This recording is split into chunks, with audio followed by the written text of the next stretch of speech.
अस्सलाम वालेकुम रहमतुल्लाहि व बरकातुहू। नमाज के बाद इस्लाम में का सबसे बड़ा रुकन ज़कात है। आमतौर पर हम इबादत के सिलसिले में देखते हैं कि नमाज के बाद रोज़े का जिक्र आता है, इसलिए अक्सर लोग यह समझते हैं कि नमाज के बाद रोज़े की अहमियत है। मगर जब हम कुरान का मुताला करते हैं, उस पर गौर करते हैं, तो उससे पता चलता है कि अल्लाह ताला ने नमाज के बाद सबसे अहमियत चीज ज़कात की दी है। कुरान करीम में तकरीबन 32 मरतबा नमाज के साथ ज़कात का जिक्र आया है। यानी इस्लाम की बुनियाद, इस्लाम की जो इमारत है, उसकी बुनियाद दो सतूनों पर कायम है, एक नमाज और दूसरा ज़कात। अगर हम इन दोनों सतूनों से छेड़छाड़, किसी एक से भी छेड़छाड़ करते हैं, तो इस्लाम की इमारत की बुनियाद हिल जाएगी। दूसरी, ज़कात की अहमियत इस बात से भी हम लगा सकते हैं कि अल्लाह ताला ने हर नबी के ऊपर ज़कात फर्ज किया है। हर नबियों की उम्मत पर हजरत इस्माइल अलैहिस्सलाम के बारे में अल्लाह तबारक ताला सूरह 19 की आयत नंबर 55 में इरशाद फरमाते हैं कि हजरत इस्माइल अलैहिस्सलाम वे अपने रब को अपने लोगों को नमाज और ज़कात का हुक्म देते थे और वे अपने रब के नजदीक पसंदीदा थे। इसी तरह हजरत मूसा अलैहिस्सलाम जब अपने कौम के लिए दुआ करते हैं और कहते हैं कि ऐ अल्लाह, हमें इस दुनिया में भी भलाई और आखिरत में भी भलाई दे, तो जवाब में अल्लाह ताला फरमाता है, मैं अपने अजाब में जिसे चाहूंगा घेर लूंगा, हालांकि मेरी रहमत हर चीज पर छाई हुई है, मगर उस रहमत को मैं उन्हीं लोगों के हक में लिखूंगा जो मुझसे डरेंगे और ज़कात देंगे और हमारी आयतों पर ईमान लाएंगे। कुरान की सूरह नंबर 7 आयत नंबर 156 में अल्लाह ताला फरमाता है, उम्मत मुस्लिमा पर ज़कात फर्ज है। कुरान में बहुत जगह जिक्र आया है, जैसे सूरह बकरा है, सूरह माइदा है, सूरह तौबा है, सूरह आराफ है, और मुख्तलिफ मकाम पे अल्लाह तबारक ताला ने इसका जिक्र किया। दरअसल इस बात पर हमें गौर करना चाहिए कि अल्लाह ताला आखिर ज़कात पे इतना फोकस क्यों कर रहा है, इतनी अहमियत ज़कात की क्यों है। आप जरा गौर करें कि मोहसिन इंसानियत सरकारे दो आलम हजरत मोहम्मद सल्लल्लाहु अलैहि वसल्लम जब इस दुनिया से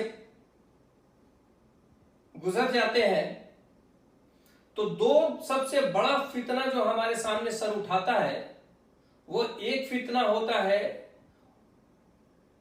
जो नबूवत का दावा करता है, और दूसरा फितना होता है जो कुछ लोग हैं जो ज़कात का इनकार करते हैं। इनकार इस मायने में नहीं करते हैं कि वो ज़कात नहीं देना चाहते, बल्कि ज़कात हुकूमत को नहीं देना चाहते थे। ज़कात उस वक्त जो कलेक्ट किया जाता उसको ना दे करके वो खुद खर्च करना चाहते थे ज़कात को।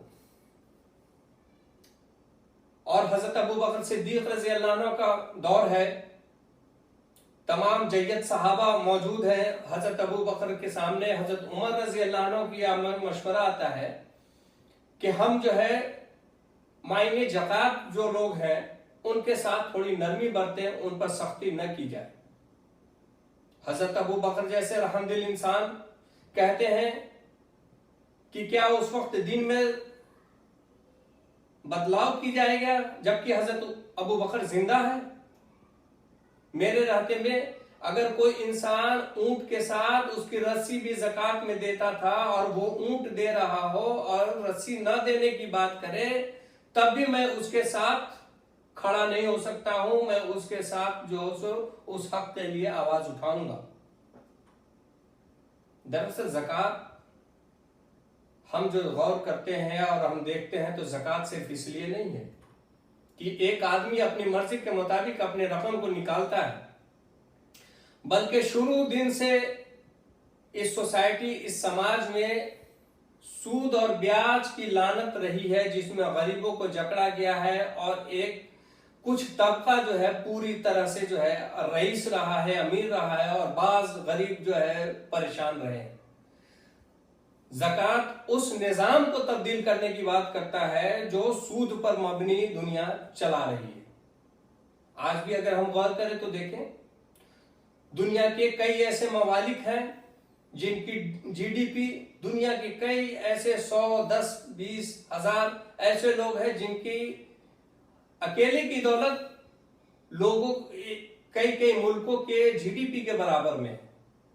ये जो असमानता है, ये जो ब्याज का निजाम कायम है, इसको ज़कात रोकता है, इस निजाम को तोड़ता है।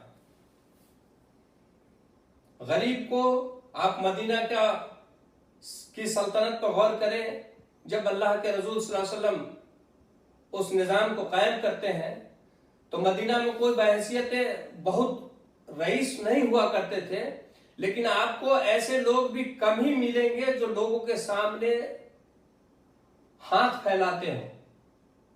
ये ज़कात का ही निजाम था, माल को एक जगह जमा ना होने देना।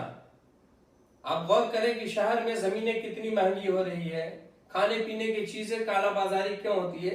ये दरअसल सारी चीजें इसी सिस्टम के नतायज में हमारे सामने आते हैं कि एक आदमी मालदार है, वो 10 जगह चीजें खरीदता है, गरीब है नहीं खरीद सकता है, रेट बढ़ जाती है। दरअसल माल को रोकना, माल का फ्लो बढ़ाना, समाज में बराबरी का मकाम कायम हो, हर इंसान जो मालदार है वो साल का अपने बचे हुए माल का 2.5% निकाले, तो पता ये चल रहा है, अगर इस निजाम को हम देखें, गौर करें, तो ये बड़ा सूद के मुतवादिल एक बड़ा बेहतरीन निजाम कायम किया जा सकता है। अब जरा इस बात पर गौर करें कि इतने सालों से हम ज़कात निकाल रहे हैं, लेकिन हमारी सोसाइटी आज भी वैसी ही गरीब की गरीब है। हमारे मुल्क के हालात नहीं सुधर रहे हैं। तो दरअसल ज़कात का जो निजाम आज भी हम लोगों ने अपना रखा है, ज़कात हम खुद अपनी मर्जी से खर्च करते हैं, जबकि मेरे ख्याल से होना ये चाहिए, कोशिश इसकी ये होनी चाहिए कि समाज में एक जगह ज़कात का कलेक्शन हो, लोग लिस्ट बनाएं अपने मोहल्ले की, अपने गांव की, अपने कस्बों की, और वहां कुछ लिस्ट हर साल तैयार करें, और जो लोग नीचे से ऊपर आते हैं उन्हें कुछ बिजनेस में लगाएं, कुछ एजुकेशन में ऊपर खर्च करें, उन्हें खड़ा करें। कुछ लड़कियों की जिनकी शादी होने में परेशानी आ रही है उनकी शादी करें। यानी ऐसे समाज का निर्माण करने की कोशिश करें जो कल होकर के खुद आपको ज़कात देने के लायक बन जाए।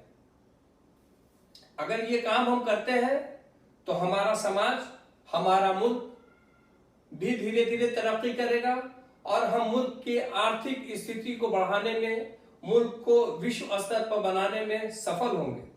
इसलिए ज़कात के बारे में जो गलतफहमियां हैं उसे दूर करें, और ज़कात को एक निज़ाम के तहत खर्च करने की कोशिश करें।